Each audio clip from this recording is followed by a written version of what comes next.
the health policy as an agenda for election 2017.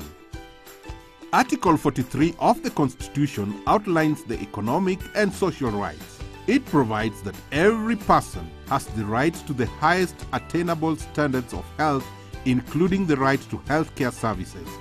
Currently, the combined national and county government allocation to healthcare is approximately 7% of the total annual budget, which is low compared to the recommended 15% of the total annual budget under the Abuja Declaration. Challenges facing the healthcare sector. 1. Access to healthcare facilities. Millions of Kenyans cannot afford to pay for health services at public or private clinics. Accessibility is defined in 3 distinct components, namely non-discrimination, physical accessibility, and economic accessibility. On June 1, 2013, the government of Kenya took action to address this problem by initiating a policy of free maternity services in all public facilities. However, implementation of this policy has been riddled with a lot of challenges, including understaffing, pressure on available medical facilities, and underfinancing. 3. Management of health facilities in Kenya.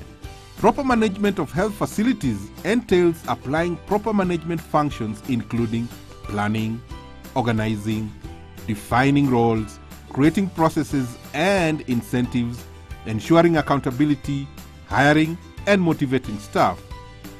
Research indicates that the sub-Saharan region has only 17% of its total healthcare workers employed as managers or support workers, compared to 43% in America and 33% globally.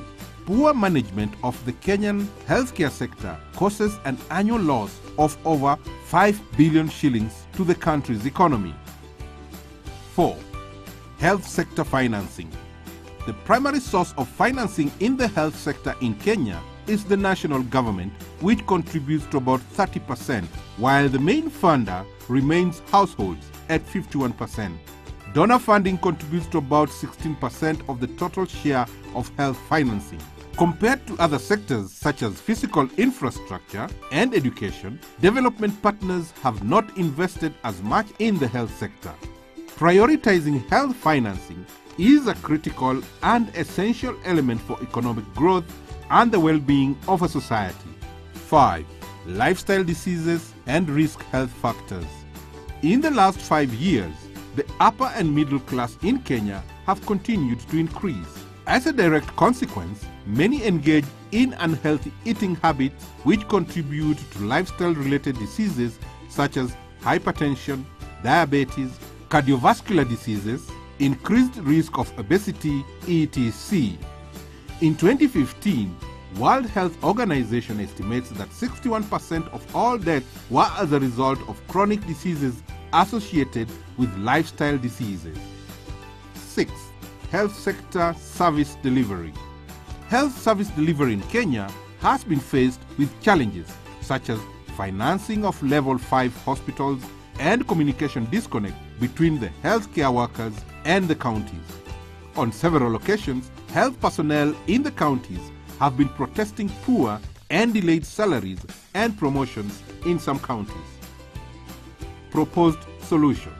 Promote, develop, and harmonize policies and legislation that protect the rights of all vulnerable groups. Make sure that there is sufficient oversight and regulation in both public and private health facilities. Economic accessibility or affordability can be assured by making healthcare services related to the underlying determinants of health, that is, safe and potable drinking water, adequate sanitation facilities, affordable to all, including disadvantaged groups. On maternal health care, the government can improve the implementation of the free maternal services policy by increasing the supplies available and the number of staff.